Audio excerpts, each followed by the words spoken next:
defense rests, let's lay it down. Gonna dig deep, wave that verdict round. The defense rests, time to analyze. With the evidence, we'll unveil the crime. Justice served in an honest fight, true crime tales till the verdict's right. Solving more than just trivial quests, where sentences rule at the defense rests.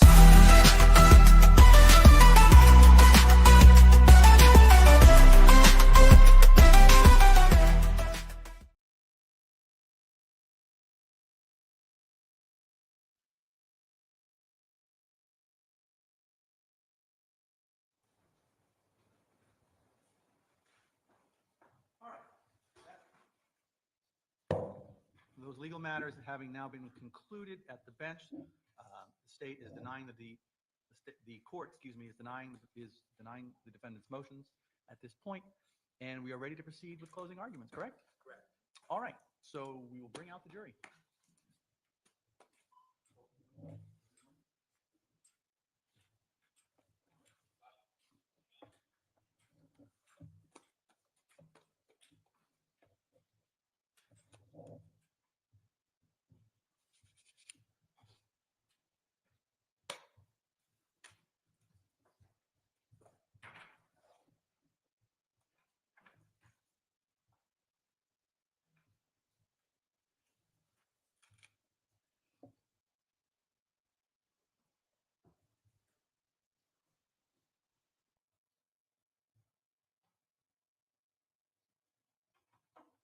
Please rise. Jury entry.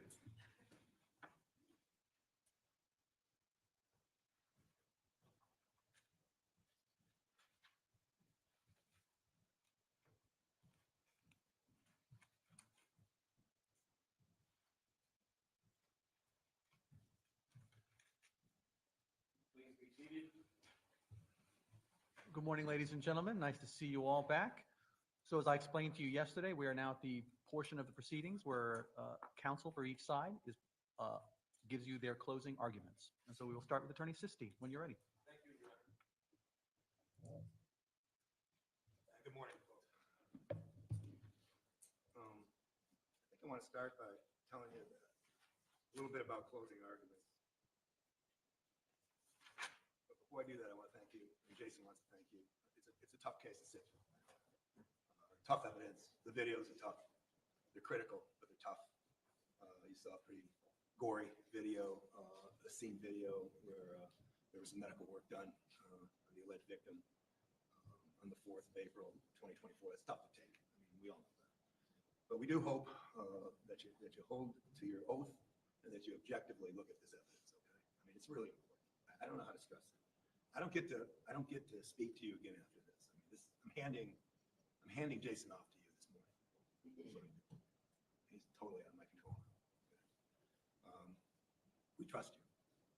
Okay. We trusted you when you all said you can give him a fair trial. He trusts you. It's quite a process. I'm sure that, you look back at this process years from now and say it's pretty impactful.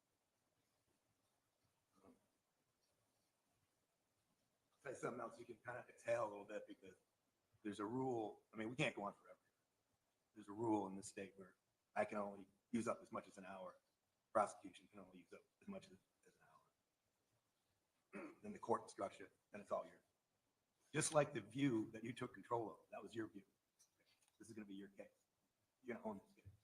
This one's yours. You take as much time as you need to deliberate when you get it, and you go over it carefully, review all the evidence, and come to a reasoned conclusion. All I'm going to try to do during my 1 hour is to try to guide you as to where we're going, what we're doing. And from the very beginning of this case, when I first had the opportunity to discuss this case at all, it hinges on self-defense. And let's just cut right to it. You know it. You know it. And you feel it in your bones now. And you've seen it on video. Okay, but I want to start filling in the blanks for you and giving you an overview on what this thing's all about. Because you're going to get instructions. And they are quite helpful. And there'll be a handout. I'm actually going to refer to it a little bit during the closing. But you're going to have it, and you'll be able to go over it and use it as long as you want. And what the jury instructions are, quite frankly, they're like a guidepost. They're the law. It's like a roadmap. And you plug in the facts and you use this law, and you're going to come to the right decision. That's the whole idea. Now let's talk about what went down here. Okay.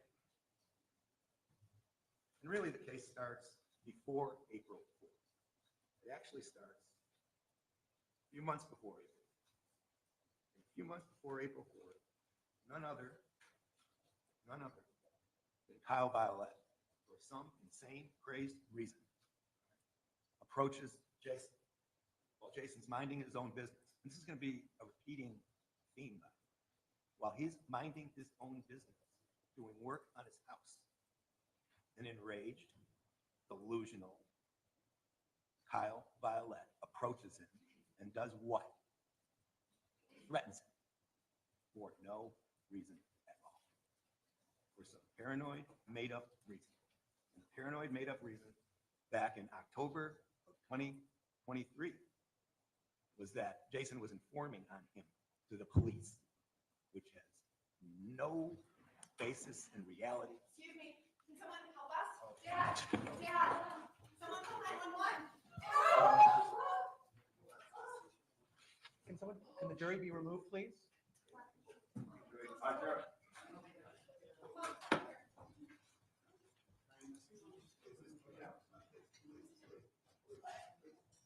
Okay.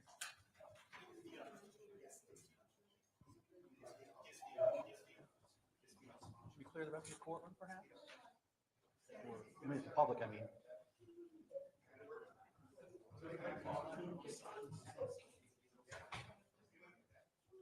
I believe 911's already been called.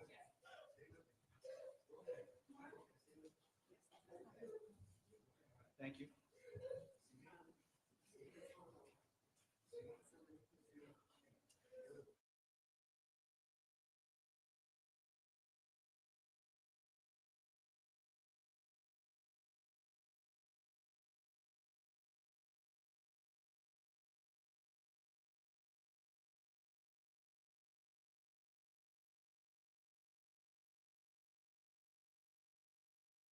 Very good. So what we'll do then is just take a few more.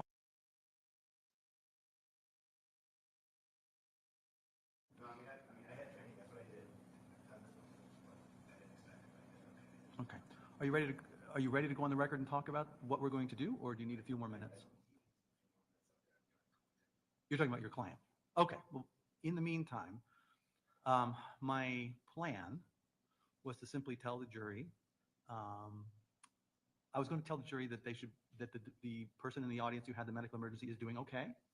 I want to reassure them that he didn't pass away or something, because I think that would be unfortunate for them to think about. I don't want them thinking that. So I'm going to tell the members of the jury that the gentleman who had the medical emergency has been transported to the hospital and appears to be doing well. And I'm going to tell the members of the jury that obviously that shouldn't impact what they're doing in this case in any way. And then we'll go on with closing arguments. Unless either party wants further instruction beyond that, which I can't imagine what further instruction we would give the jury beyond that. All right. Very good. Take your time. And also, Attorney Sisti, I'll let you think about whether you want to restart your closing argument, given how early you were in it. If you felt like it was better to just restart the whole thing, you're welcome to do that, or we can have you pick up where you took off. All right? Very good. So what we'll do then is just take a few more minutes, because it sounds like the defendant needs a few more minutes to compose himself, and then we will be ready to restart closing arguments in a few minutes. All right? Attorney Sisti, why don't you just give the court staff a heads up when we're ready to go.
eyes for jury issues.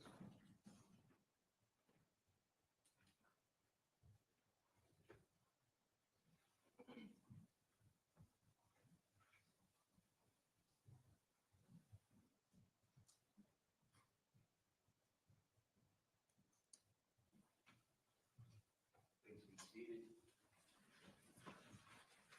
Okay. Thank you for your patience, ladies and gentlemen. These things sometimes happen during trial. As my staff informed you, the gentleman who had a medical incident during the proceedings is doing well and has been seen by medical staff. And so at this point, we're going to reconvene. Obviously, what happened before has no bearing on your decision in this case, one way or the other. So I ask that you not give any further thought or consideration in terms of your role as jurors in this case. And so we're going to continue with Attorney Sisley's closing argument. Attorney Sisley, whenever you're ready. Thank you. And thanks for hanging in there. I was telling you, you got to see me do what I used to do a long time ago. He's okay. All right. Okay, let's start this again.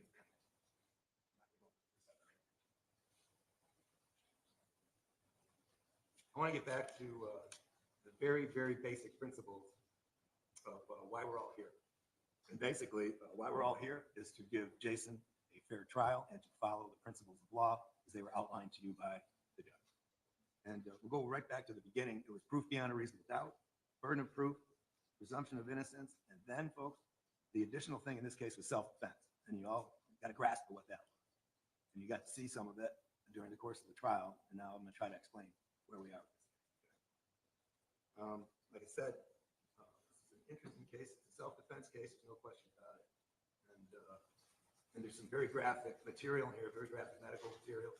You saw that video and you heard about what was taking place. They're heroic medical procedures, I can assure you, that kept Kyle alive. And he was very lucky to have a combat trained individual on scene at that point in time. That's all I can tell you. And he's alive. So the gory film that you saw, frankly, is not at issue. The injuries were very similar. There's no question. Gunshot wounds themselves are very similar. These were very similar. But this is a rare incident, folks, where you get to see somebody, in this case, Kyle Violette himself, the centerpiece of the prosecution's case, in a situation where not only was he threatening on April 5th, something that he had done before with Jason. I'll go back to the October incident for no reason at all. The threat to his life, the threat to his family's life, right in front of his own home for no reason at all. And we almost have an instant replay of that. But this time it's even more bizarre because this time the claim is that he's plowing snow into his driveway or something to that effect. The beautiful thing in this case is that you have some film that you can actually look at. And if you look at it, Jason is actually being extremely careful in the plowing, not to interfere 1 inch into Violette's driveway. And he's minding his own business. Jason had gotten up on April 3rd at about 8 o'clock. By the time you see him plowing, right, he's already into about his 38th hour of being awake, of working, not just being awake, but working. Now let me suggest something. When you go back into the jury deliberation room, you may want to do this. You may want to take a poll of everybody back there and ask who back there has been up for 38 to 41 hours in a row ever in their life. Ever. Ever. You may want to say, if somebody does raise their hand, how did you feel? Did you feel with it? Were you working during that particular period of time? Were you in a combat situation? Just what was it? Were you in the comfort of your dorm room or your home?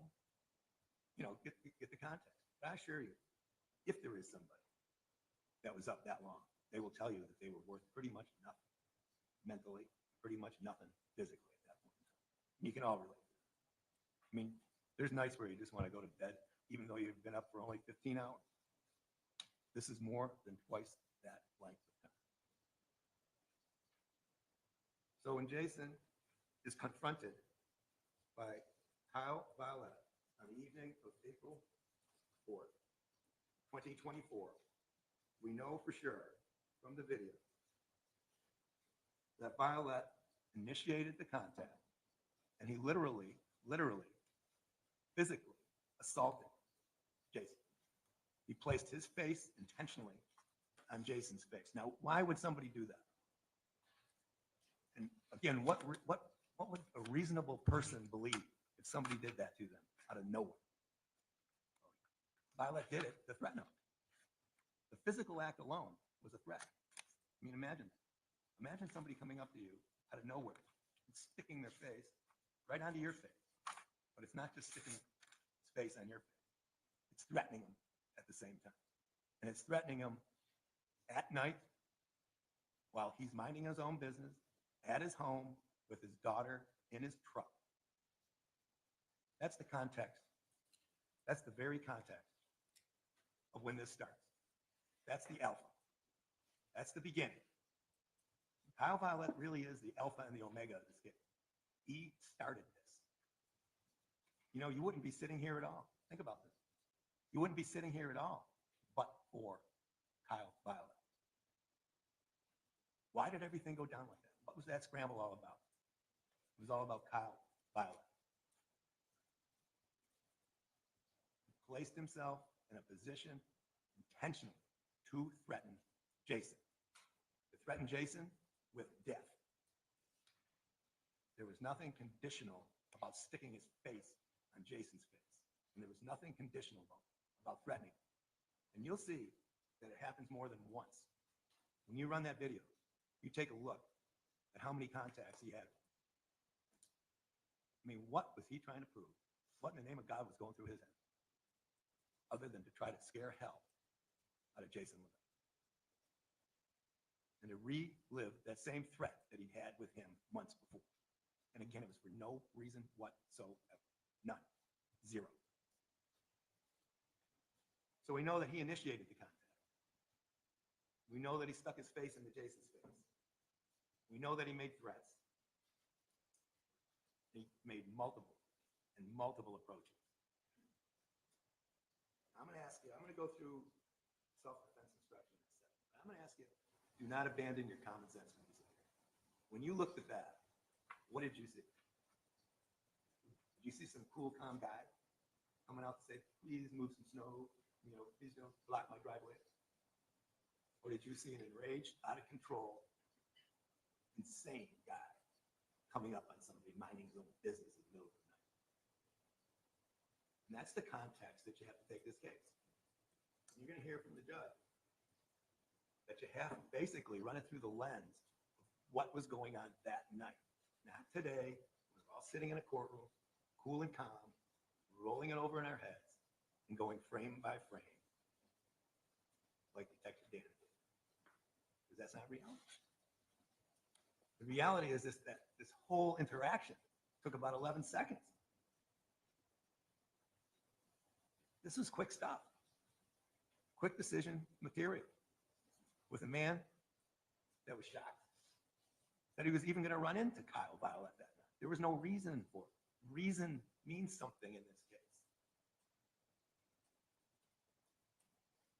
If you think for a second that Kyle was not threatened, that Jason was not threatened, then you got to think of it. Anybody would have been threatened in that situation. Anybody would have been concerned about protecting themselves. Anybody would have been concerned about protecting themselves when somebody's saying that they're going to kill them, kill their family, or both. That's the context that we're dealing with. That's the case. That's the case that we mentioned. But frankly, it's more than that because Kyle, he wouldn't give up. If you look at the video, he walks away, and you'll see his arms all over the place. You know what's going on there. And you see Jason standing still, doing nothing. You've got one madman screaming at Jason Levesque, doing nothing. And then he starts back at him. And that happens a couple times. And the last time he comes back at him, he's screaming at him and he's telling him, you don't know me, you don't believe it? The threats keep coming. Threats keep coming. And I'm going to ask you something. Okay? How many times do you have to put up with that? Do you have to wait until somebody comes at you with something? You know, Jason Levesque didn't have the wonderful experience of what the deputies do in this courthouse when you enter through the front door. And that is check people out, see if they have any concealed weapons or metal or anything. He had no idea what he had. None. And you'll hear in the instruction that he doesn't have to even be threatened with a weapon. All this questioning about, did you see a weapon? Does he have a weapon? When you got there, did he have a weapon? Guess what? That's a mirage. That's a mirage. All Jason has to believe at the time is that somebody is out to kill him or cause serious bodily injury at that time. Not 5 hours later, not 2 hours later, not 2 minutes later, certainly not a year later, but at that time. What would a reasonable person believe at that time? After somebody who had threatened you months before for no reason, and then came out of a house and threatened you again for no reason, and threatened death to you, was coming at you. What would a reasonable person think? Think something good was going to happen? Think they were going to talk it out? He was violent, he was threatening, and he was out of control. That's what Kyle. That's what you were dealing with. That's what Jason was dealing with. And you know, you can put as much lipstick on a pig and earrings and bracelets and everything else that you want. But at the end, it's still a pig. Kyle Violette is no innocent human being. He bears the brunt of starting this thing, creating the situation, and the reaction from Jason. He bears the brunt of that. Nothing would have happened but for his behavior. Nothing. Now, in this case, you got to see a breakdown. You heard testimony from Detective Danny. And remember, he got to go frame by frame. Remember what he was doing? It was kind of cool, but I mean, it was frame by frame. And something that, of course, Jason wasn't able to do. I mean, retrospective observations are interesting, all right? But that's not the test. But I'll tell you something very important when you do frame by frame and you listen moment by moment of what you can hear. It may be very, very telling as to what was going to happen. In fact, Angela LaChance was almost a prophet of what was going to happen that night. And she took the stand and she raised her right hand. She swore to tell the truth. And she made something up right here in front of you. Not after a traumatic event, not after over 40 hours of being up, not after 24 hours of work. She made something up to skew the case, to hoodwink you guys. Angela LaChance, Kyle Violette's significant other, made something up. And I'm sitting there wondering, is the prosecution going to hug what she said and urge you to believe her during their closing argument? I think not. Because what she said, in coordination with the video, is basically the prediction of the future that took place just seconds later. What she said is impactful. It's her present sense impression of what's going on with Kyle Violette. That's her watching her significant other going down the driveway and confronting Jason. And Detective Danny captured him. In fact, at 10:11:22 on the 4th of April, 2024, Angela LaChance is heard saying, quote, "Yep, there he goes. I don't know. He's all the way out there. He better not do anything stupid." What's this stuff? Who do you think she's talking about at that point? It can only be one person. It can only be one person. And that's Kyle Violette. She's watching her significant other, and you'll see it in video, coordinating with her speech, going across the driveway, approaching Jason. Just a few seconds later, Angela says, "He better not do anything fucking dumb." Who do you think she's talking about? Jason's just standing by the truck when she says this. Who is in Jason's face? KYAL VIOLETTE. No, that's black and white. That's obvious. That's obvious. But she still had the gall to tell you, no, I was actually talking about Jason. And that's absurd. That's ridiculous. Frankly, if you want to know the definition of a lie, that's a lie. That's a lie. That's an intent to deceive. That's an attempt to put a thumb on the scale, try to convince you guys of something that just wasn't happening. That's just something that's out there in outer space. That's Angela. That's Angela Legit. What really happened that night, she could almost tell was going to happen. Somebody was going to do something stupid. You saw it. Now, the self-defense case, there are many, many items you have to go over, and this instruction is going to help you out. And the judge is going to tell you that evidence has been presented that the defendant has acted in self-defense. When there's some evidence of self-defense, the state must prove beyond a reasonable doubt that the defendant did not act in self-defense. I mean, that's a heavy, heavy burden, okay? They have to disprove self-defense beyond a reasonable doubt. If you have a reasonable doubt as to whether the defendant acted in self-defense, you must find the defendant not guilty. If you believe, in other words, that his reaction and his actions that night centered around self-defense, then it's a not guilty. It's clear. In deciding, this is critical now, you're going to hear it again, and you're going to have this instruction. In deciding whether the defendant acted in self-defense, you should consider all the circumstances surrounding the incident.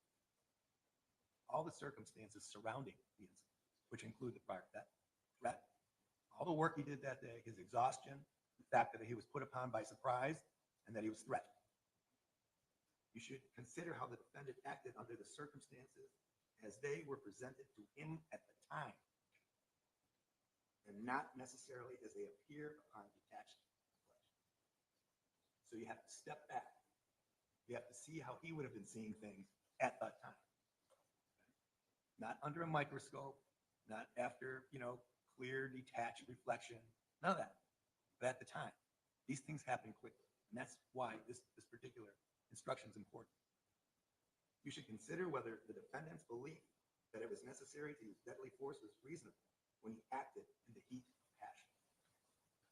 Not coolly and calmly, right? Not rolling it over in his mind, but reacting to what was presented to him at the time. It gets better. A person has the right to use deadly force on another person to defend himself or a third person if three conditions are met. He actually believed that the other person was about to use deadly force against him or a third person. It doesn't say that he thought the other guy had a weapon. It doesn't say anything. All this weapon stuff is an illusion. He doesn't have to risk him and see if he's got a weapon. In other words, the defendant can use deadly force if he actually believed that he or a third person was in imminent danger of death or serious bodily injury from another person. Serious bodily injury, ladies and gentlemen, can be as much as a sucker punch from a madman that breaks your nose or knocks you to the ground or whatever, okay? And folks, if you were looking at that film objectively, it almost looks like it could have just happened any minute. Any second. Forget about minutes.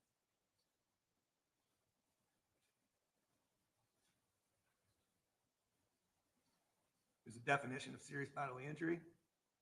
For purposes of understanding self-defense, it means any harm to the body which causes severe, permanent, protracted loss or impairment to health or function or any part of the body. Not a bump or a bruise or a scratch. I'm not talking. That wouldn't constitute serious bodily injury. As the words imply, serious bodily injury requires a serious or significant injury. Could he anticipate a serious bodily injury? Yeah, when somebody's threatening death, you can kind of get to that spot. Even if the defendant actually believed that such danger existed, that is, that either he or some other person faced an imminent risk of either death or serious bodily injury, That belief must have been reasonable. I'm gonna stop right there. You saw everything, you heard everything, you understand what's going on. I don't want to be preaching to the choir too long. How could he not have a reasonable belief that this maniac meant what he said? When he came back at him the last time, he said, "You don't believe me?" In other words, there must be reasonable grounds for the defendant to believe that the other person was about to use unlawful deadly force against him or a third person. And here's the key. Self-defense does not require an actual danger to the defendant. Rather, the defendant must reasonably believe that the other person was about to use unlawful deadly force. Again, check that box. He must reasonably believe that the amount of force he used was necessary for self-defense. You know, he said on and on and on and on and on, that he was trying to protect himself, that he was trying to protect his family. Look, I'm going to get into his testimony in a second, but to the police even that night, in the condition that he was in that night, that's what he was saying. A person's not permitted to use excessive force in self-defense, only a reasonable amount of force. And again, this has to be interpreted from at the time that he was perceiving these events. The defendant can use the amount of force which he believed was necessary under the circumstances, as long as at the time there was reasonable ground for his belief. Folks, reasonable. One can very easily come to that conclusion, that his reaction was reasonable because he was put upon by an unreasonable human being. That he was put upon in a savage situation with threats of death in the situation that he was in. Let me tell you something, okay? Jason went through quite a bit that night. Not only was he exhausted, not only was he threatened by this maniac, but he was trying to care for his daughter as well. He was worried about his parents. Of course, he was worried about himself. And he was exhausted. So what happens after this thing happens? Is it somebody saying, "Oh my God, I'm going to run"? No. Actions speak a lot louder than words. Jason Levesque stayed right there. He didn't make one move to leave. There may have been an off-cuff comment to his daughter that, quite frankly, is stupid and doesn't really amount to anything. He never tried to evade the police at all. In fact, there's evidence that he even dialed up 911 and just didn't hit the button because they heard the sirens. It came from him, it came from his daughter. And it also speaks to the fact that he stayed there. It also speaks to the fact that he made the firearm safe. He prepared for his arrest. He placed the firearm in the dash. He took the extra magazine out of his pocket. He secured that. And when the police came, he stepped out of the vehicle, he raised his hands, and he cooperated all night long with the police. That's not somebody that's fleeing. That's not somebody with a guilty conscience. That's somebody that's waiting and anticipating and then cooperating with the police, just like an innocent person would do. No resistance, no lip, no nothing. When they asked him to get in the cruiser, he got in the cruiser. When they asked him if he could go to the police station with no problems, he went. When we got to the police station, folks, you saw the video. I want you to watch that video. It's about 20, 25 minutes long. And in the video clip, you're going to see a human being, all right, that's wiped out. I can't even describe it. This guy can hardly take his own sweatshirt off. He's cold, he's hot, he's nauseous. He's laying down on the floor of the interrogation room. That's just the beginning. There's almost 3 more hours of that. Do you think he got better over time? Do you think that's a good environment to get factual, actual, accurate information from somebody? Be surprised if he could tie his own shoes at that point. But they took a statement from him, a lengthy statement, and he was sitting there as long as they wanted to take it. This isn't somebody giving him lip. This isn't somebody that's resisting. This isn't somebody that's uncooperative. This is somebody like just what he said on the stand. He was just trying to help put it all together. Do you think somebody actually has a vivid, accurate memory? I'm actually drawing this a little bit. After being involved in a shooting for the first time in his life. I mean, this guy doesn't even, like I said, he never even shot a chipmunk in his life. Do you think that doesn't shake you up? You think that doesn't scramble you? You think if you add that to the threats, that doesn't scramble you? You think if you add that to the fact you've been up for 40 hours, that doesn't scramble you? You think if you add that to the fact that all you're getting is a glass of water and a Slim Jim, that doesn't scramble you? That's the context of the 3 hours, over 3 hours of interrogation. Okay. But did he complain? Did he say, no, I don't want to do it? No. In fact, the entire night, this guy is cooperating. Can we search your truck? Yes. Can we take your video info? Can we take your cameras? Can we take your hard drive? Yes. Can we have the password? Yes. Okay. Yes, yes, yes. Will you speak with us? Yes. Can we swab your hands? Yes. Everything's yes. He's trying, okay? Was he perfect in the interrogation? No. And you know what? Nobody would be. Not under those circumstances. Nobody. The honest answer to that, he's doing everything he can, not only to help the police, but he's doing everything he can to try to explain what went on that night. He tried to do it with you guys. And you know it. He didn't have to take the stand. You know that, right? He didn't have to subject himself to cross-examination, and Attorney Bart's very good at it. He's doing it for years. Very good at it. He didn't have to do that. He didn't have to put up with that. Nobody forced him to go up there. Jason Levesque went up there because he wanted to look at you folks in the eye and tell you the best he could as to what happened. Not skewing the facts, not lying, not deceiving you, not playing games, not changing stories. Is it unreasonable, for instance, for somebody in that situation to not remember each and every time he pulled the trigger? It's an automatic. It goes on automatic. He's pulling. It's not done till it's over as far as he's concerned. And what's his concern at the time? Protecting himself, protecting his daughter, protecting his home. This thing happened right on the front steps. Right in front, pretty much, where the mom and dad were sleeping. Right there.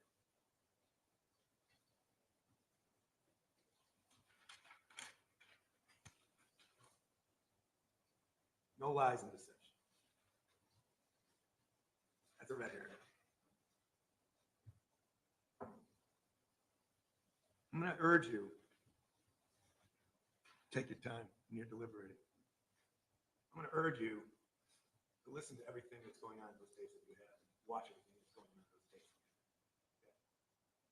You know, Detective Garston spoke of tactics and training and all this stuff for interrogation.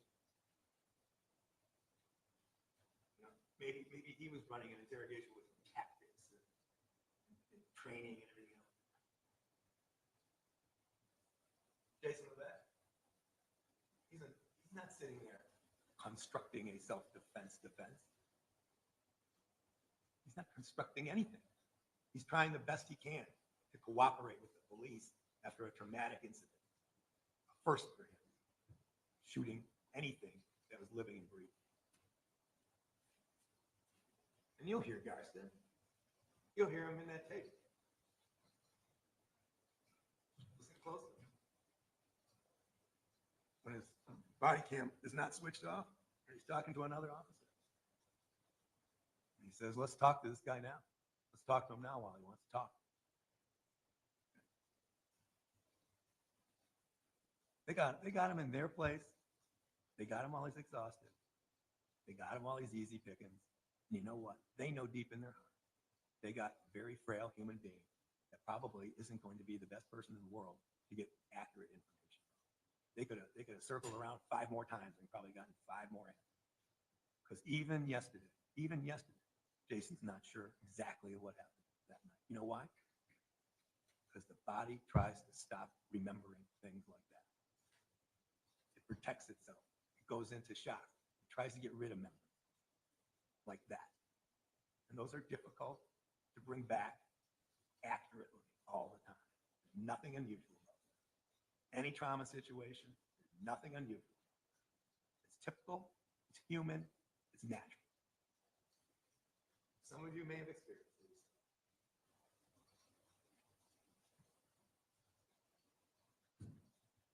Prosecution, in this case, for lack of a better analogy, was dealt a lousy hand.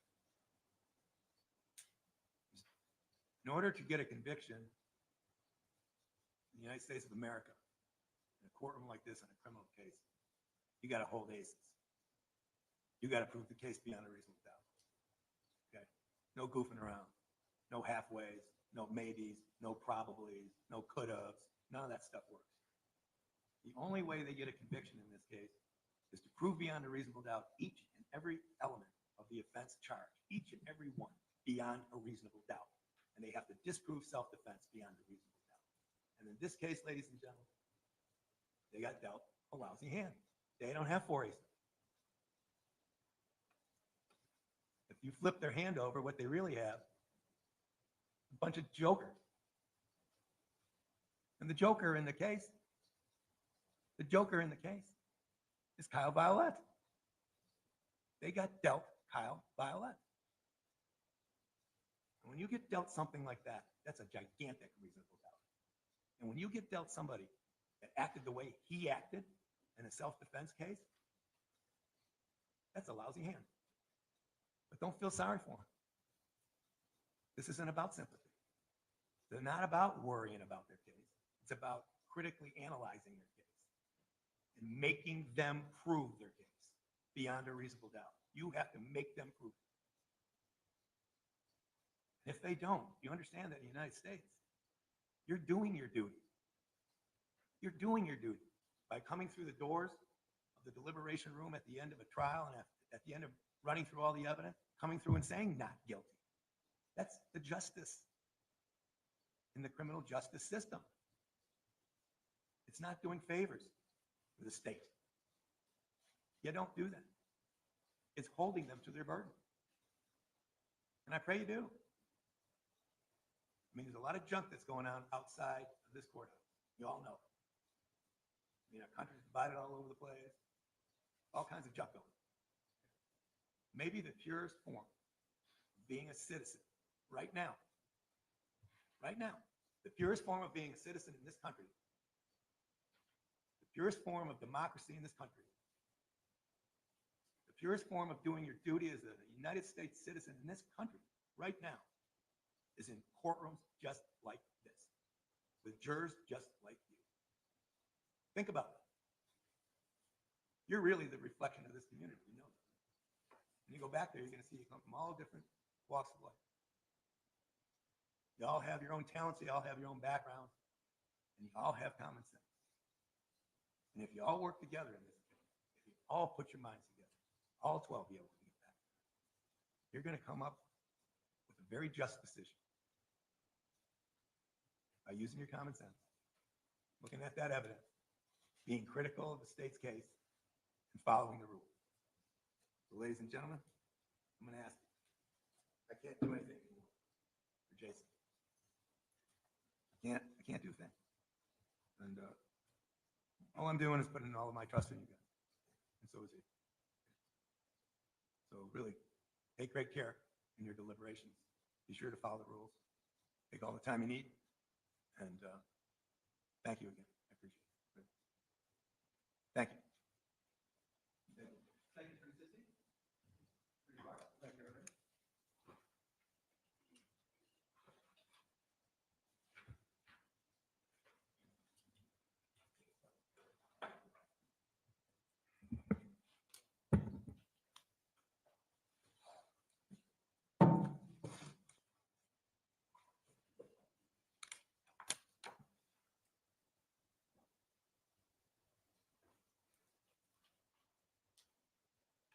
I want to talk about 2 words that we touched on in that presentation. But I want to talk about those 2 words in the context of the shooting, before and when Jason Levesque decided to shoot. This isn't a case just of a shot. This is 6 shootings. And I want to talk about these 2 words in that context. These 2 words are reasonable and imminent, as about to. And to be clear, these are not just words. These are the concepts and principles of a sensible law that buttresses against inappropriate and unnecessary deadly violence. Violence driven by notions of retribution, revenge, impulse, anger, and poor judgment. We guard against that with these concepts. These principles exclude unnecessary and pointless violence, but they also at the same time ensure for you, for me, for everybody, including Jason, the right to protect yourself, but within the boundaries and scope of reasonableness, reasonable force, reasonable belief of impending deadly force, reasonable degree of force to respond to imminent use of force, deadly force against you. That's the framework that needs to guide your analysis of the evidence. And that's what I'm going to talk about. Let's move on to evaluate really each chapter, each motion through this process. Not to dissect, not to impose some unreasonable analytical approach to Mr. Levesque's choices, but to assess his choices and his actions appropriately. Evaluate each one of these steps, these sequences, and you'll see that at each stage, after the initial confrontation, there is actually a cascading sequence of diminishing risk. From the moment KYAL Violette stepped away, there was diminishing risk. And I want to ask you to evaluate the steps in this case concerning issues like distance. Distance creates safety. Evaluate it. Distance can be closed and increased risk. Distance creates opportunity to assess risk. So each one of those chapters of this case, consider that as a factor. The time. Attorney Sisti said this whole thing happened in 11 seconds. You'll have the totality of the videos. It took more time for KYAL to walk across from his driveway over to Justin. I mean, to Jason. There was 5 seconds nearly 5 seconds between that first shot. 2001, 2002, 2003, 2004. Some 5 steps towards him before he unloaded the remaining 5 rounds into his back. Consider that distance and time when you assess reasonableness. Visual opportunity. The opportunity for Mr. Levesque to assess risk. The lines of sight here, the lighting. Remember at the beginning, there was one moment in Attorney Sisti's cross where Detective Danny was saying, look, you don't even know whether or not Jason is able to see his hands because of the lighting. And yet, we see a video from 43 where inside, from 40 feet away at least, Angela's able to say, he's got a gun. The lighting in this case was very good. Illuminated by a high-density residential neighborhood with exterior lighting. You can see it in the video, a truck with its headlights on. And Angela having no problem identifying immediately when the gun was taken out, when Jason produced the gun, which informs you about Jason's ability to assess whether or not KYAL was armed. And so those are some of the issues to talk about, to consider when we actually walk through this. And let's do that now. This confrontation starts when KYAL walks out of his home. And despite Attorney Sisti saying at some point, challenging Danny, that Jason doesn't even seem to know he's there until he's at the plow, we know this, that when KYAL was walking out of his home, Jason did see him. He had a full opportunity to view him from the full 40 feet here. You were out there at that scene. You know that distance from the far end of KYAL's driveway all the way over to that plow. And we know he saw him because he told the police, I saw him putting on his shirt. You don't have to believe him. It's corroborated by the video. So we know he saw them at that point. And what does he see? He's putting on his shirt. He's able to describe his hands.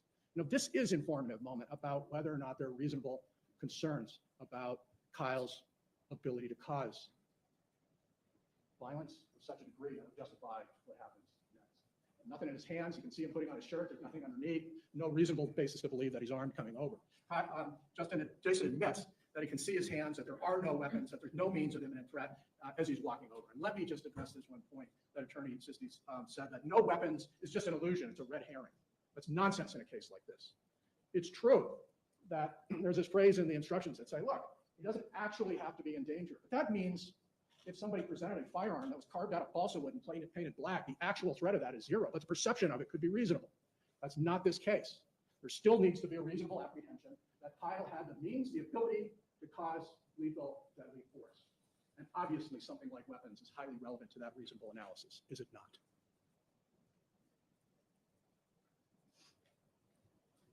The face-to-face encounter. It's clear that there is contact. Jason's description of it actually says the tip of his nose touched my cheek. Let me be clear about that. There's nothing that's sort of appropriate. I'm not suggesting that's a good deed. Let me just clarify this point. It's non-deadly force. There's no suggestion that he is going to kill him with his nose. I don't mean to sound glib about that. I mean literally to say that dismissing that he didn't have a weapon and say that the encounter there is what drives this analysis is misplaced. Here's the reality. That moment passed without the use of deadly force. That's not when the shooting happened. And yet, in this courtroom, that is what was recreated by the defense. We literally had a recreation of the face-to-face, the nose-to-nose encounter. You know what we never got to in that presentation, that recreation? Was when he took out a firearm, closed the distance, saw Kyle stop, turn, and shoot him in the head, lower the gun, and then advance on him and shoot him 5 times in the back. We didn't see that recreation, but that's what this case is about. It's on tape. That's an ace. Each one of those videos is an ace.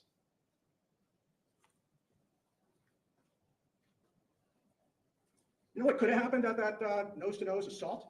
That's the definition of non-deadly force. And you know what Mr. Levesque would have been fully within his rights to do? Shove him. That is to use non-deadly force in response. That is another corollary of self-defense. You can defend against non-deadly force with non-deadly force. He may have even deserved a punch in the nose. Reasonable force. But to bring that whole episode forward as justification to shoot him is not reasonable. It is the most intense moment of this entire episode. And yet, that's not when he was shot. And that moment was defined by non-deadly force. His hands were out. He had no weapon. He didn't claim to have a weapon. He didn't hint he had a weapon. Even in that moment, there was no reasonable basis. If he had shot him, he would have no reasonable basis to do so, and he didn't. The moment passed. He made a threat. We accept Jason Levesque's characterization of that threat, repeatedly made to Detective Garson. Never wavered about that. Not too tired to use the term, that was verbatim.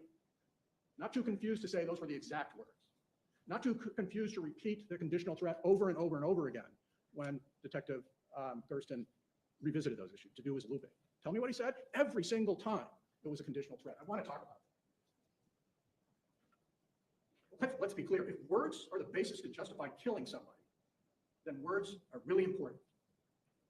A conditional threat, these aren't just legal concepts, I gotcha moments from the law. These are common sense analyses of words. A conditional threat is important, it's different, because it literally buffers and defers both the act and a time period of when a threat may come to fruition. I know that sounds all legalese. Put it this way, something needs to happen, and it's going to happen in the future. And that diminishes the nature of the threat. It's not, I'm going to kill you for what you just did. That's imminent. Brandish a knife. I'm going to kill you for putting the snow next to the pole. It didn't happen. Something else had to happen. And it would happen in the future. And then, still, Kyle would have to have the means to actually do something legal. There's some pretty common sense examples of this notion of conditional threat. From this, the real world. If you flirt with my girlfriend in the gym one more time, I'm going to kill you. I says, fine, I'm not flirting with your girlfriend. I'm not going to do it anyhow. If you cut me off in traffic one more time, I'm going to kill you. It's a conditional threat. I'm not going to kill you for cutting me off. It's different by nature, by assessing reasonable risk. Let me just talk about this condition too. You wonder what the biggest red herring in this case is? It's where Jason Levesque put the snow. That's actually the point. Attorney Sisti got it multiple times to point out with different witnesses, hey, that's not on his property, is it? No, it's pretty close. You heard from a bunch of different witnesses. No, not on the property, on his property. That's the point. the condition of the threat hadn't happened. And Kyle is literally saying that. He's not saying you put snow on my property, therefore I'm going to kill you. He said, if you drag that stuff out of your driveway and push it down in front of my driveway, then we got this problem. It didn't happen. According to Jason, it wasn't going to happen. And that literally redefines the notion of this threat. That's the point. It didn't happen. You can actually see Kyle continue to explain the conditional nature of it when he walks away from this nose-to-nose encounter. He's pointing at that snow and his own driveway. That needed to happen. And it diminishes any notion that Kyle Violette is about to act on it. You know, the law actually recognizes this distinction. This notion of complying or not complying with a threat. Here it is. This is in the justification of self-defense statute. A person is not justified in using deadly force on another to defend himself or a third person from deadly force by the other if he or she knows that he can comply with a demand that he or she abstain from performing an act which he or she is not obligated to perform. That's a very legalese definition of conditional threat. In other words, if you don't have to perform this pushing snow in front of the driveway, of Kyle's driveway, you can't use reasonable force. You can just not do it. You know, here's the difference. If somebody comes up with you with a knife and says, look, give me your wallet. You don't have to comply with that. You can take your gun out in the face of a knife, in the face of a threat, of something that you don't have to do. You shoot them if you want them. Somebody comes up to you with a knife and says, hey, look, if you ever come into my home again and steal my wife's jewelry, I'm going to kill you. That's, you know, you don't not only have an obligation to go into their house, you have an obligation not to. So it's sort of a very clear example of a conditional threat where you don't have to comply with it. There's nothing about pushing snow in front of in front of Kyle's property that he had to do and was therefore imminently threatened by it. And I get, you know, we're spending a lot of time on this. My point is, in this particular case, words matter. Let me also just talk about the law, you know, doesn't take away all options. I think we talked in Blood Year about sticks and stones can break your bones, but words will never hurt you. And that's a kindergarten notion of it. And we accept that in the real world out there, words can be scary. And threats that you probably don't hear in kindergarten, like, I'm going to kill you and your family, didn't come around. So there is another layer. And it's this. You're allowed in New Hampshire under the same justification self-defense law. A person who responds to a threat, and this is as opposed to imminent deadly force, to a threat which would be considered by a reasonable person as likely to cause serious bodily injury. In other words, the basis of the threat is something like I'm going to kill you. You can respond to that by displaying a firearm or other means of self-defense with the intent to warn away a person, making that threat and you don't commit a crime. The law has anticipated this very moment where it's just a threat, but not imminent use of actual deadly force. But the threat of deadly force, if you're armed, you can produce your firearm and say, no, you're not. It says nothing about them being able to shoot them for retribution, for your anger, for your offense, for your sense of honor. You can warn them away if it's a threat.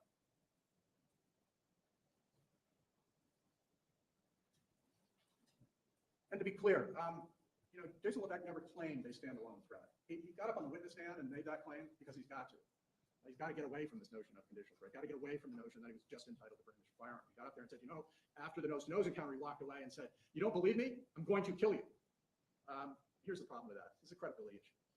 When he talked to the detective, he didn't say once, he said twice, in clear terms. Again, this looping effort to clarify, is he committed to this specific issue or not? Said he stepped away, he was walking back towards his house, it was after the gesturing, and Kyle turned at some point. You got to ask yourself, was that in response to the defendant saying something? Because his response, according to the defendant that night, was simply, what, you don't believe me? And that had him walking back, sounding very much like an exchange. The bottom line is, no, there was never an additional standalone threat despite his claim. You saw this process work out, how it works. I showed him the transcript, 2 places where he was very clear that there was no standalone threat. And he said, oh, it's in there. It was in there, you know, you saw the process work out. His attorney could just as well get up there and show the transcript where I was being tricky and omitted it and say, oh no, here it is, but that never happened. The reason that never happened because it's not in there. Jason Levesque never claimed there was a standalone threat. As I say, there's nothing appropriate about that threat, but Jason had legal recourse to brandish his firearm. Does this case change over his claim that his daughter was threatened? It doesn't. The same reasonableness, the same imminency of deadly force would have to necessarily apply to the daughter. And here we know, I'm not saying it's appropriate, but here we know that he never used even the term daughter. We don't even know that Kyle was aware that she was in the truck. He never gestured towards her, never pointed towards her, never invoked her name, or even specifically daughter. It's a broad brushstroke, horrible, inappropriate threat, but not one that imminently targeted his daughter, not this case. Now, we talked in kind of candid terms during voir dire about whether threats change for you if they concern your family. And of course, everybody's initial visceral response was, yeah, you threaten my daughter, I'm going to kill you. And that may well be, a natural initial reaction. But this is for real here. This is now the application of the law and the consideration of real world consequences. It's not a conversation with all your friends and family around the dinner table. This is what I'd do if somebody said that. This is the realization of what actually happens, when you shoot somebody in response to being offended, to thinking there's some street notion of retribution that is appropriate. This is real world. And now we're going to apply real world standards. What happens next was the walkaway and return. The walkaway is important concerning, again, two issues: time, space, opportunity, diffusion of risk. Kyle walks away at least 15 feet away. The nature of the threat necessarily diminishes. If he has a screwdriver that is, sort of fancifully filling Jason's mind, he doesn't not only reference that it's purely fanciful, it's not a reasonable belief, but from 15 feet away, screwdriver is going to do much good. This whole issue of, well, he didn't go through a mag detector, so Jason didn't know whether he had a weapon on. There's no reasonable basis. He didn't reference a weapon. He didn't display a weapon. He saw his hands clear. But here's something to consider. What Jason Levesque knew was that Jason Levesque was armed. In other words, from that distance, he could have easily, if he was really concerned about imminent use of force from some weapon, he could have drawn his weapon. And at that point, still, he does not. Kyle is gesturing to the snow, gesturing back, really corroborating, if nothing else, just his conditional threat that snow needs to be moved before we have a problem. He turns back to his own house, and as I said, there is no new threat. His hands are in the open. But he does clearly walk back towards Jason. In response to, again, a comment or an exchange. We don't know because we can't pick it up on the audio. And then again, he brandishes the firearm. And the state concedes he's within his rights based on that threat statute. They said you can brandish it to a threat. You can't use it unless there's imminent deadly force. And here's where things go south for the self-defense claim. This is the ace, the second ace. It worked. Brandishing the firearm worked. You can see Kyle Violette stopped. And it's not milliseconds before he was shot. There is time. Revisit this on the video. And I don't mean in a hyper-technical sense. View it from the claim that Jason Levesque is making. Oh, this was a millisecond. It's not. He pulls out his firearm back by the plow, and he starts closing the distance, clearly indicating he knows he's in control now. You don't close the distance if you're afraid somebody's going to break out a weapon, a throwing screwdriver, or anything else. He closes the distance, raises the firearm, and with unambiguous certainty, Kyle Violette stops. And he doesn't merely stop. He turns away. And you can see this from multiple angles. You can see this from that garage view. You can see it from the side of the house view. You can utilize that evergreen where you see him just come into view. Gun comes out and goes out of view. You can see it from the porch perspective, which is down at the feet, imperfect. But critically, what is visual is that his feet become reoriented, stepping away. Both feet are now oriented to across the street. He's clearly turned. This is before he's shot. That's time. Opportunity to see the threat diminish, to see that the brandishing of this weapon accomplished its end as justified in the law. And yet, he closes on him and discharges a firearm into his head, into his face, crashing through, smashing his jaw, and dissecting his carotid artery. He's in control. That was entirely unnecessary, unreasonable, unjustified. An unarmed man stopped and turned away from his gun, tried to kill him. The next 5 rounds, he shoots him in the back. The time frame is something like, and you can listen to the video from across the street that's just audio. It captures the first gunshot clearly. And do the count. Something like 4 to 5 seconds. Think about that. 1001, 1002, 1003, 1004. Bam, bam, bam, bam. It's unconscionable. He's on the ground, crawling for his life. That's attempted murder. By the grace of God and the intervention of immediate medical assistance, he lived. That's attempted murder. This is an incredible claim that we heard yesterday. I asked him, do you think he's still a threat to you? Yeah, he was crawling towards my parents' door. Literally said that. That's incredible. It's like the cyborg scene out of the Terminator where the thing is crushed and still crawling on the ground, and it's, pursuit of murder. Except this isn't science fiction. The fiction here is from Jason Levesque, that Kyle crawling on the ground with a nearly lethal, certainly would have been lethal without intervention, gunshot wound to the head presented some sort of threat to him, his family, or anybody else. The other thing he's crawling towards is his home. And that's obvious. And once again, we know there are other factors to show that Jason had no sense of impending threat or injury to him. He lowers the gun. You can see that in the video. He lowers the gun before he advances some 3, 4, 5 steps closer to the supposed threat, before he unloads the additional 5 rounds into his back in lethal fashion. Look, you got to analyze that in terms of reasonable force, reasonable belief, and the imminency of threat. These are the moments. It's not the nose assault. Let's talk about intent to kill. We need to prove that. You could form a purpose within the meaning of the law in a moment's time. You need to have the conscious object of a certain result. There are plenty of practical examples of this, of bad decision-making or regret doesn't take away the purposefulness of a decision. Geez, I shouldn't have had that extra martini. That didn't mean I didn't take out a shaker, a glass, pour gin into my martini glass. I may regret that, but I certainly still acted purposely. It can happen in a moment's time. A decision to pick up this glass or that glass is still a conscious object and a decision. Here, the steps, though, are much more conscious and involved. Each act purposely. Take out the gun from a holster, to raise it and aim it, to advance towards a target to ensure greater accuracy and lethality, to pull the trigger, to watch him fall, to watch him crawl, to advance on him, to aim again, to pull the trigger each time. This is not an automatic weapon that just sprays out 6 bullets. Each time he pulls the trigger is a purposeful, conscious act seeking to create a result. That's an ace.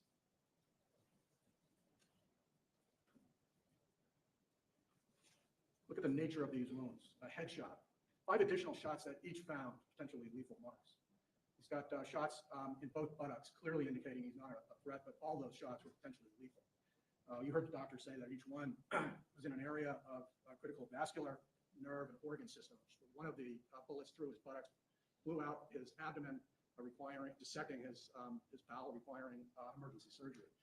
Need I go into the details of these images, which the defense on the one hand dismisses as unnecessary, but at the same time, Jason Levesque gets up there and he just asks that critical question: why did you shoot him?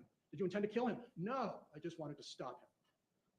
Look at those images. Play that body cam of Sergeant Hurley saving his life. And you got to ask yourself, is that the intent of somebody just trying to stop somebody or kill them? That's an ace.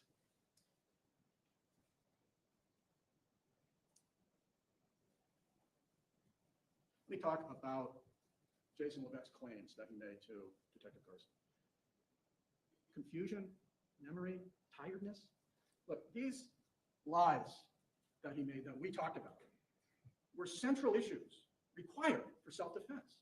He didn't just happen to, stumble upon some misstatements. These are not the misstatements of, confusion, misstatements of fatigue, like his distance was off, fibs to cover for his pride or embarrassment. They are essential features to support a non-existing self-defense claim. If you had a bad memory, you were so confused or overwhelmed, you'd say to the officer, you know what, I don't remember that. I don't remember that moment. I'm confused about that moment. But he never said that. Instead, in response to Garson's questions about, well, what happened after you took out the firearm? He gives a vivid, pictorial account, a visceral account. He said, I took out the firearm. Did he stop? No. He continued to advance towards me. In fact, he hastened, his words, hastened his pace towards me. It had been 10 feet away, but then he rushed. I could see in his eyes his aggression. All of it, complete fabrication and nonsense, but all of it essential for a self-defense claim. So what'd you do? I fired. Stay on his feet? Yeah. That's not confusion. Confusion, I don't know what happened. He gives a very precise answer. Why? To justify the next 5 shots. Did he go down? No. He didn't appear to flinch. Maybe he flinched because of the noise. But I don't know if I even hit him because he kept coming at me. Well, then what happened? That's why I had to unload those next 5 rounds. That's not confusion. I'm not sure what he was doing. He's coming at me. And he gives this vivid, nonsensical. The degree of mendacity is breathtaking. He literally says, I shoot him 5 times, and he holds his abdomen and turns away and walks back to his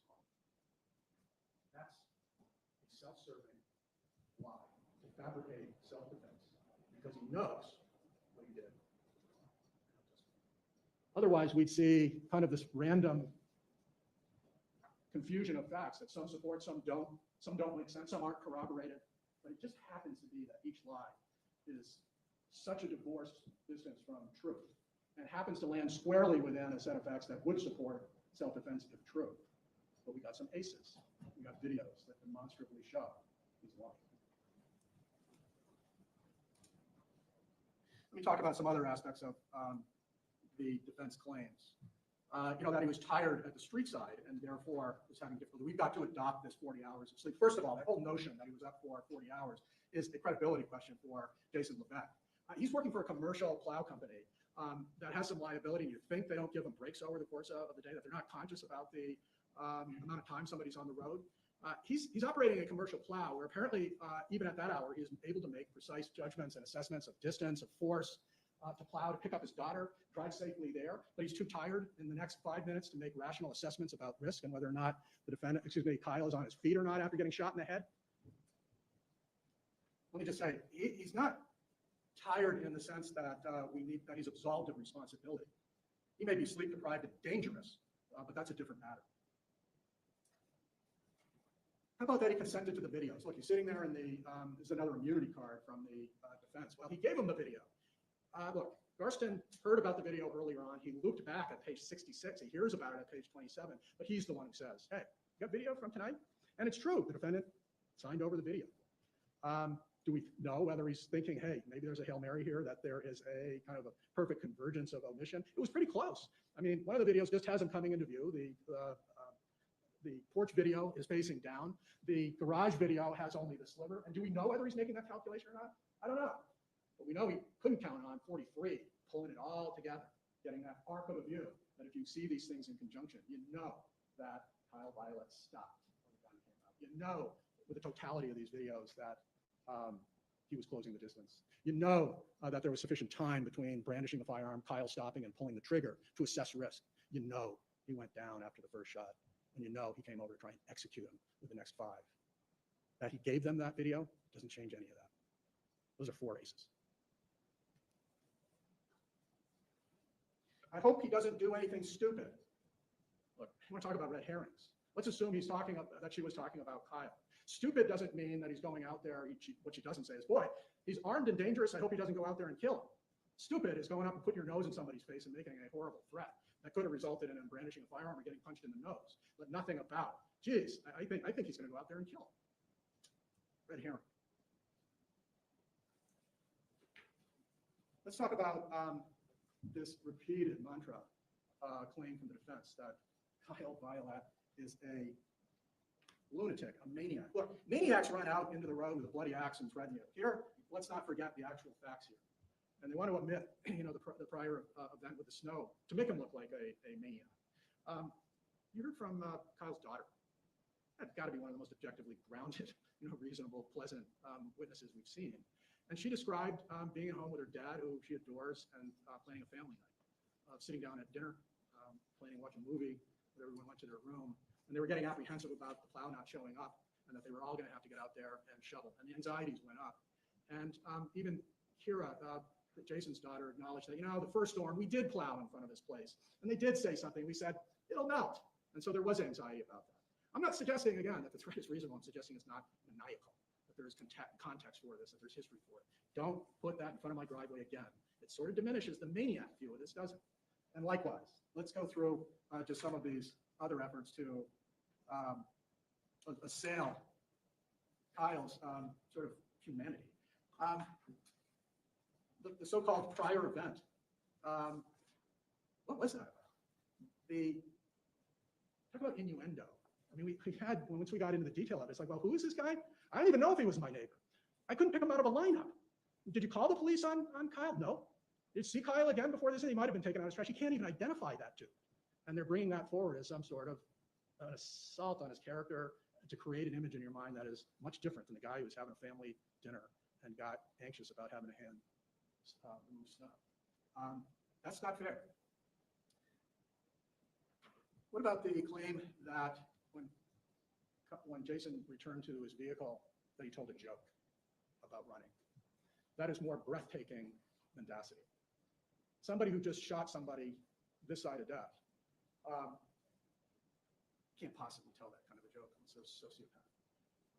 And you know what? He has to recast it again, very much aware of the self-defense claim.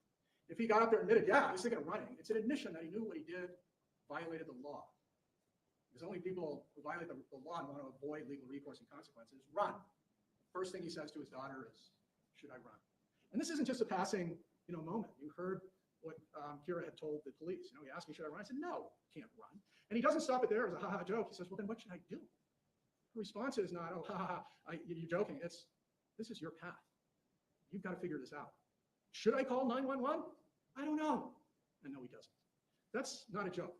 That's an admission of a guilty state of mind immediately after these events went down. I'm in trouble. Not because he came at me after I brandished the gun. Not because he continued to come after me after I shot him in the head. Not because he continued to be a threat lying on the ground, bleeding to death from a dissected carotid artery. Because he was in trouble. He wasn't justified in shooting him, and he knew it. And that brings us to the police station where he contrives these litany of self-serving lies.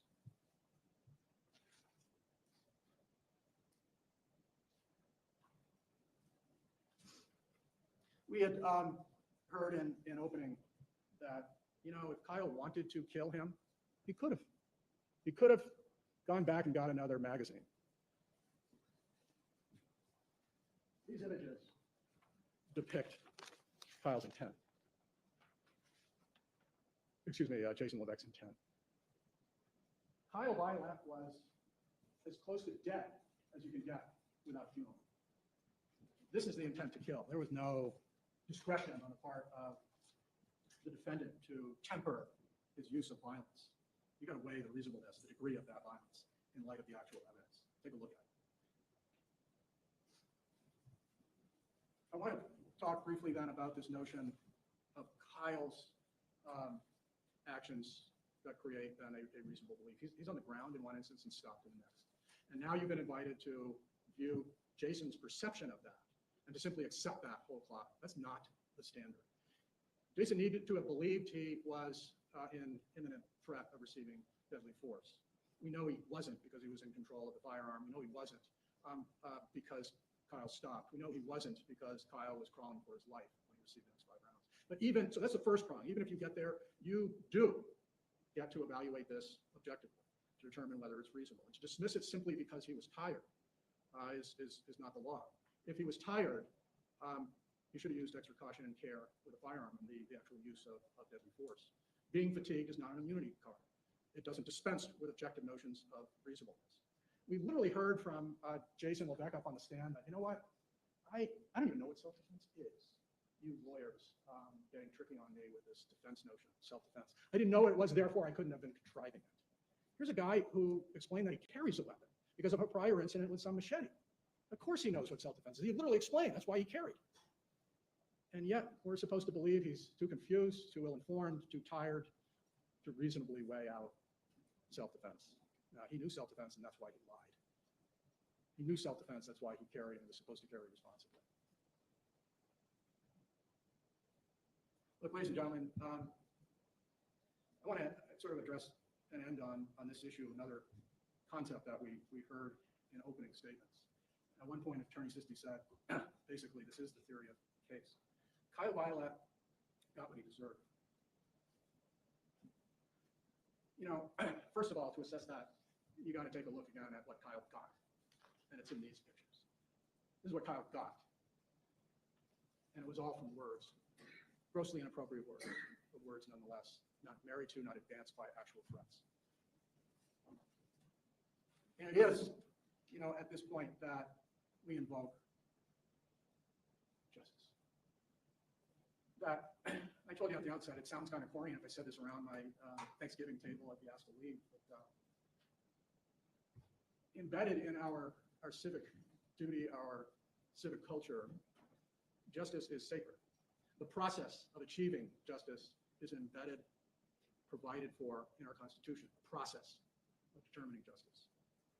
And it doesn't require that you abandon, as you've been invited to, scrutiny of Jason's actions, that the frame-by-frame viewing of whether he stopped or not is unfair. Because that's exactly what we do. We don't, get shamed away from judging these kinds of actions. What we do to achieve justice is, in fact, invoke this process. The prosecution has a burden to come in and present evidence to a group of citizens, jurors, who take an oath. This process makes our system of achieving justice probably the best in the world. Not perfect, but probably the best in the world. You evaluate that evidence in light of our burden, but using your individual and collective common sense and apply the law. To do that in this case, the path to justice is in fact guilty verdicts on both indictments. I ask you to endeavor on that path. Thank you, Counsel. All right, so ladies and gentlemen, as you can see, we've now reached the 12 o'clock hour. It's been a long stretch of sitting. So I'm going to take this opportunity for the lunch break. We will take the 1 hour lunch break. We'll come back here at that time. I will instruct you on the law. That takes a little bit of time, maybe about 20 minutes or so to do that. Once I'm done instructing you on the law, then we will have the opportunity to deliberate on the case. So you're not free to deliberate yet, but you are free to go have your lunch. So could we back here? Oh, one second. This one will get one question. Sir.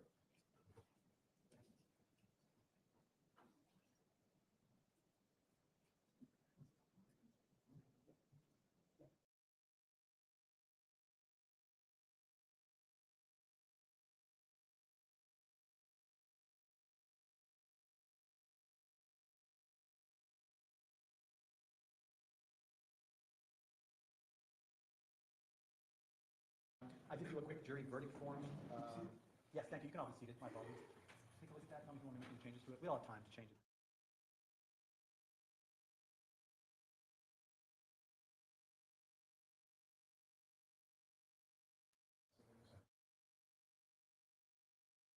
Are we ready to bring the jury out, please?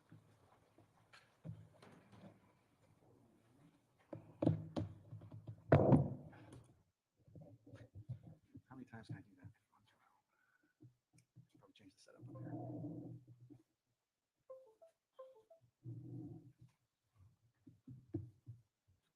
Judge, is it okay? Or should I bother to explain our absence? I wouldn't bother. I don't think they're going to notice. I didn't mean to disrespect that, but I just don't. They're not paying attention to me, and I doubt they'll notice.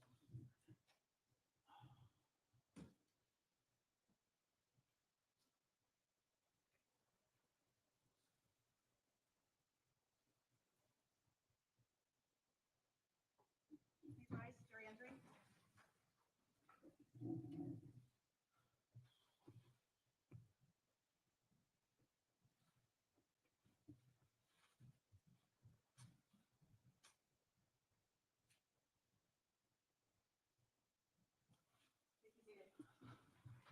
Thank you.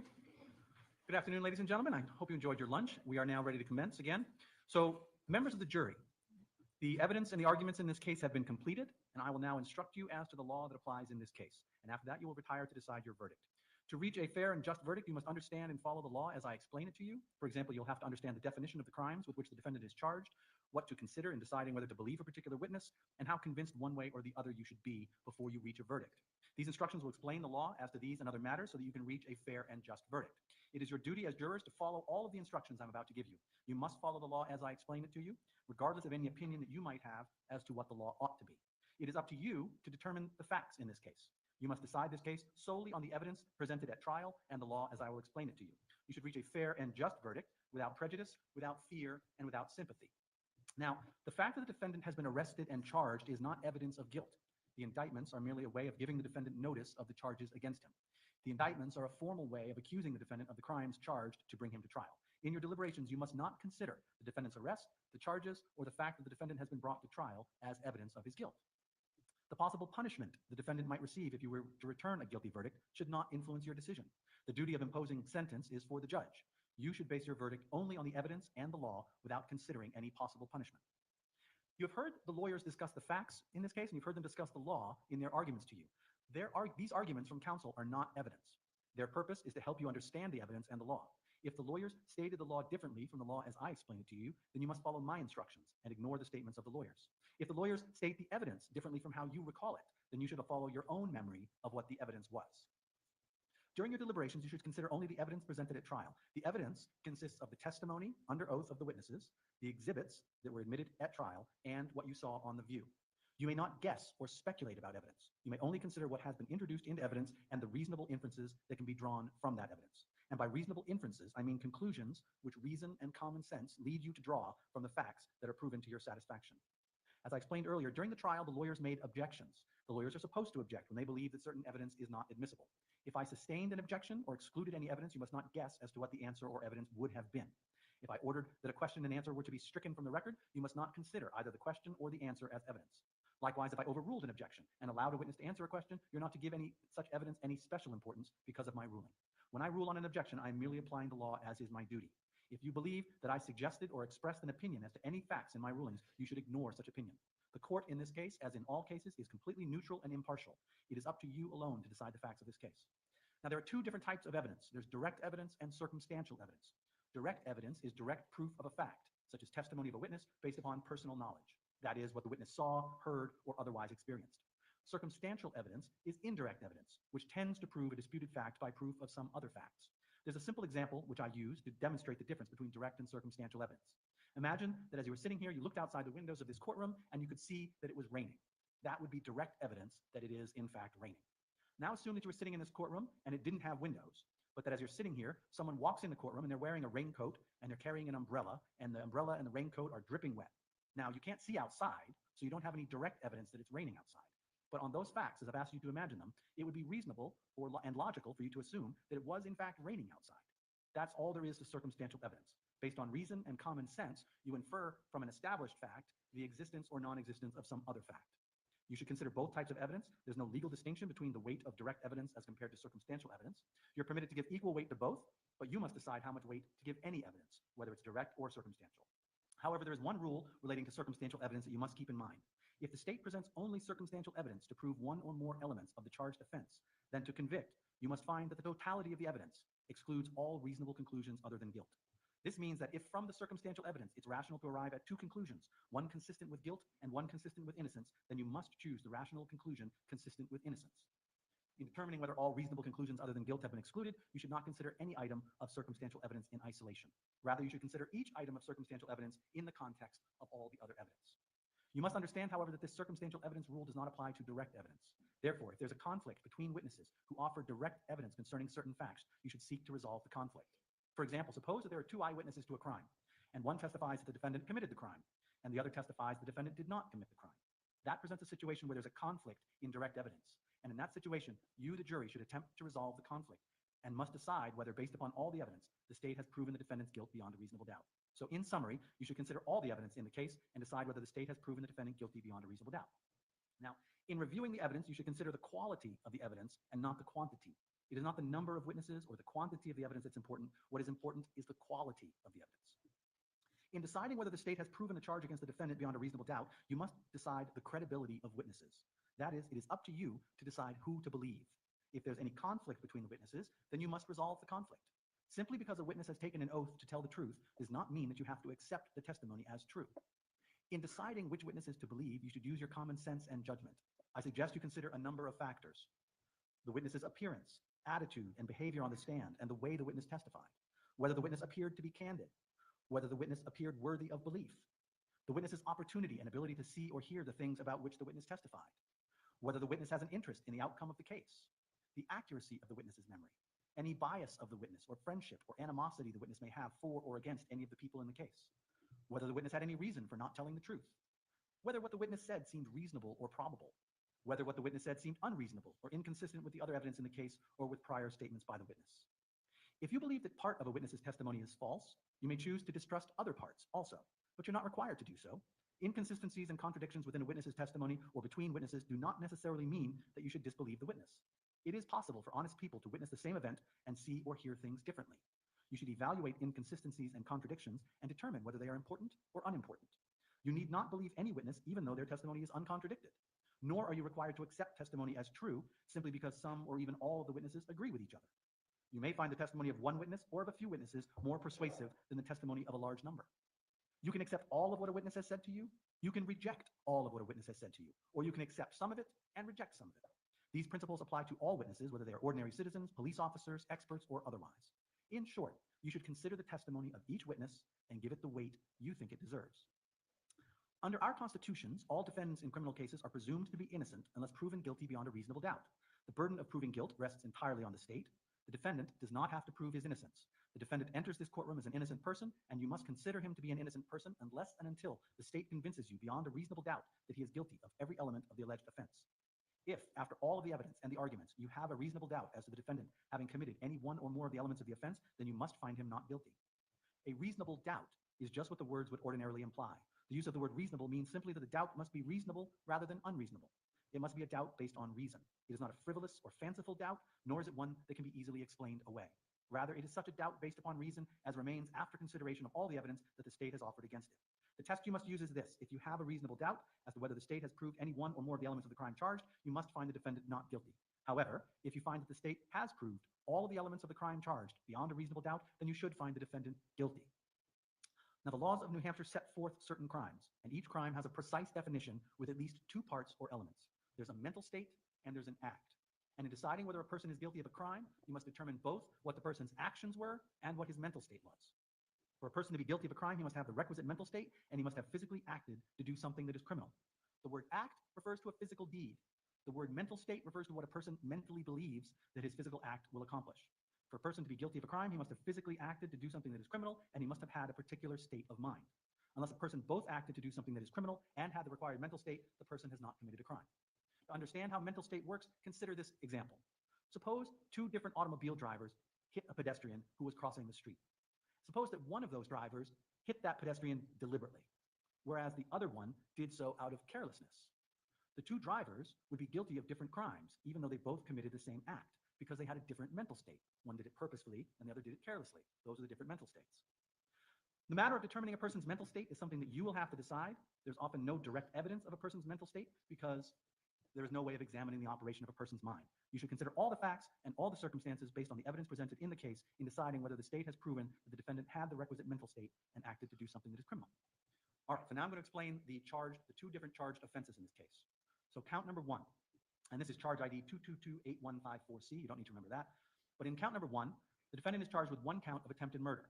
The indictment alleges that on or about the 4th day of April 2024, JASON LAVESQUE, acting with the purpose that the crime of homicide be committed, repeatedly shot KYAL VIOLETTE with a 9mm pistol, which, under the circumstances as he believed them to be, constituted a substantial step toward the commission of the crime of second-degree murder. So, in order to prove that the crime of attempted murder has been committed, the state must prove each part of the following definition beyond a reasonable doubt. So, 1, that the defendant intended that the crime of murder be committed.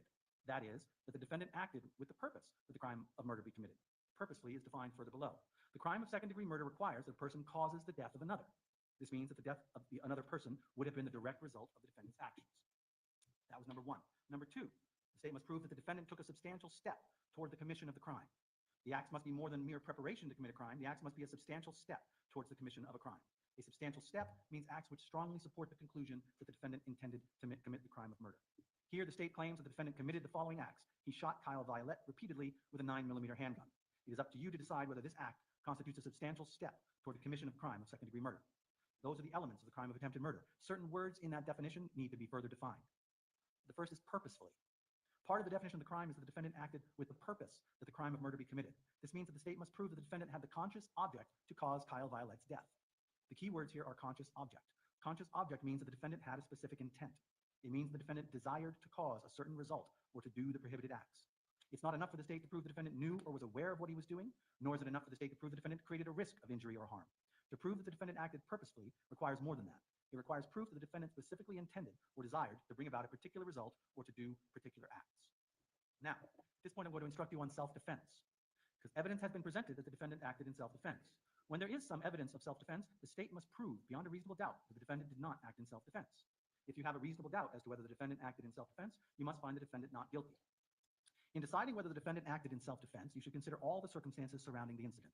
You should consider how the defendant acted under the circumstances as they were presented to him at the time, and not necessarily as they appear upon detached reflection. You should consider whether the defendant's belief that it was necessary to use deadly force was reasonable when he acted in the heat of passion. A person has the right to use deadly force on another person to defend himself or a third person if 3 conditions are met. 1, that he actually believed that the other person was about to use deadly force against him or the third person. In other words, the defendant could use deadly force if he actually believed that he or a third person was in imminent danger of death or serious bodily injury from the other person. A serious bodily injury, for purposes of understanding self-defense, means any harm to the body which causes severe, permanent, protracted loss of or impairment to the health or function of any part of the body. That is serious bodily injury. So a bump or a scratch or a bruise would not constitute serious bodily injury. As the words imply, serious bodily injury requires a serious or significant injury. So that was number one, that he actually believes the other person was about to use deadly force against him. Number two is, even if the defendant actually believed that such danger existed, that is, that either he or some other person faced an imminent risk of death or serious bodily injury, that belief must have been reasonable. In other words, there must be reasonable grounds for the defendant to believe that the other person was about to use unlawful deadly force against him or a third person. Self-defense does not require an actual danger to the defendant. Rather, the defendant must reasonably believe that the other person was about to use unlawful deadly force. Third, the defendant must reasonably believe that the amount of force he used was necessary for self-defense. A person is not permitted to use excessive force in self-defense, only a reasonable amount of force. The defendant can use the amount of force which he believed was necessary under the circumstances, as long as, at the time, there was reasonable grounds for his belief. So those are the three conditions that must be satisfied in order for self-defense to apply. I'll now move on to the second charge in this case, count number 2. In count number 2, the defendant is charged with one count of first-degree assault. The indictment alleges that on or about the 4th day of April 2024, Jason Levesque knowingly caused bodily injury to KYAL Violette by means of a deadly weapon, in that he shot KYAL Violette repeatedly with a 9mm handgun. The definition of this offense has 3 parts or elements. The state must prove each element beyond a reasonable doubt. Thus, the state must prove that 1, the defendant caused bodily injury to another person, 2, the defendant did so knowingly, and 3, the defendant caused the injury by means of a deadly weapon. Those are the elements of the crime of first-degree assault. Several of the words in that definition require additional definition as well. First, bodily injury. Bodily injury means any harm to the body of another person. Knowingly. Part of the definition of the crime of first-degree assault is that the defendant acted knowingly. This means the state must prove the defendant was aware that his acts would cause the prohibited result. The state does not have to prove the defendant specifically intended or desired a particular result. What the state must prove is that the defendant was aware or knew that his conduct would cause the result. And third, deadly weapon. The term deadly weapon means any substance or thing which in the manner it is used, intended to be used, or threatened to be used, is known to be capable of producing death or serious bodily injury. And I'll instruct you that a pistol or other firearm is a deadly weapon under New Hampshire law. I also remind you that for this second charge as well, some evidence has been presented that the defendant acted in self-defense. And as I explained before, when there is some evidence of self-defense, the state must prove beyond a reasonable doubt the defendant did not act in self-defense. If you have a reasonable doubt as to whether the defendant acted in self-defense, you must find the defendant not guilty. And for further explanation of the law of self-defense, you can always refer back to the more full instructions I gave in count 1. Each of the indictments against the defendant constitutes a separate offense. You must consider each indictment separately and determine whether the state has proven the defendant's guilt beyond a reasonable doubt. The fact that you may find the defendant guilty or not guilty on any one of the indictments should not influence your verdict with respect to the other indictments. Members of the jury, this case is important to both the state and the defendant. In your deliberations, you should follow these instructions which the court has given you. You should not decide this case out of bias or sympathy, but with honesty and understanding. You should make a conscientious effort to determine what a fair and just result is in this case, because that is your highest duty as officers of this court. Your verdict must represent the considered judgment of each juror. In order to return a verdict, it is necessary that each and every juror agree with the verdict. That means your verdict must be unanimous. It is your duty as jurors to consult with one another and to deliberate with a view towards reaching an agreement, if you can do so honestly and in good conscience. Each of you must decide the case for yourself, but do so only after impartial consideration of the evidence with your fellow jurors. During your deliberations, do not hesitate to re-examine your views and change your opinion if you are convinced that it is erroneous. But do not surrender your honest conviction as to the weight or effect of the evidence solely because of the opinion of your fellow jurors or merely for the purpose of returning a verdict. When you have considered and weighed all of the evidence, you must make one of the following findings with respect to each of the charges before you. If you have a reasonable doubt as to whether the state has proven any one or more of the elements of the offense is charged, you must find the defendant not guilty. On the other hand, if you find that the state has proven all of the elements of the offense charged beyond a reasonable doubt, then you should find the defendant guilty. Now, because only 12 jurors will be deliberating, it is now time to select the alternates. And the alternates in this case are going to be jurors number 13 and 14 who are going to be assigned to be the alternates. As alternates, you will not be participating in the deliberations, but you still have an important role to play in that if one of the jurors were to be unable to continue, you would have to step in and deliberate in this case. So the alternates, you're going to have to remain in the courthouse until the case is decided. and you must continue to follow all of the rules which I have given for the conduct of jurors. One of the first tasks you will have once you go back into the jury room is to select a foreperson. The foreperson acts much like the chair of a committee. He or she should make sure that you take up the issues that I have described and should make sure that each juror has full opportunity to present his or her opinions and arguments. If any questions concerning the law should arise during your deliberations, the foreperson should write out the questions and hand them to the court officer. The officer will bring the question to me, and I will respond in writing as soon as I am able. I further instruct you that transcripts of the trial testimony of the witnesses are not available. In a few minutes, we will have copies of my instructions. You'll be given those. You'll be given the exhibits. They'll be brought into the deliberation room with you as well. Remember, I told you the firearm will not come back with you as an exhibit. If for some reason you decided you wanted to see the firearm to inspect it, we would have you come back in the courtroom and arrange that. We will also provide you with a laptop and the necessary software so that you can view the videos. You should take as much time as you like. When you have arrived at a verdict, let the court officer know, and you'll be returned to the courtroom where the foreperson will render the verdict orally in response to questions that the clerk of court will ask. I also will point out, in addition to the instructions that I'm going to have sent in with you, you'll be given a jury verdict form. It's very bare bones. It just lists the two different charges and has a checkbox for guilty or not guilty. So the foreperson will fill out this form and then tell the court officer that you have a verdict. Okay? Before I let you go, counsel, anything further we need to address before I let the jury go? Yes? Thank you.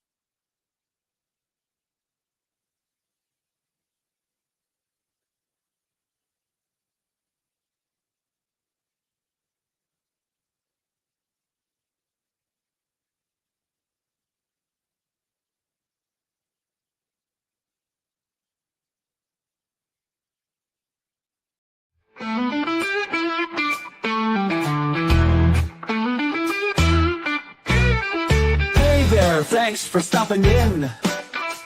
We hope you will join us again. We all look forward to next time. We get to talk about true crime. Clues. Justice served in an honest fight. True crime tales till the verdict's right.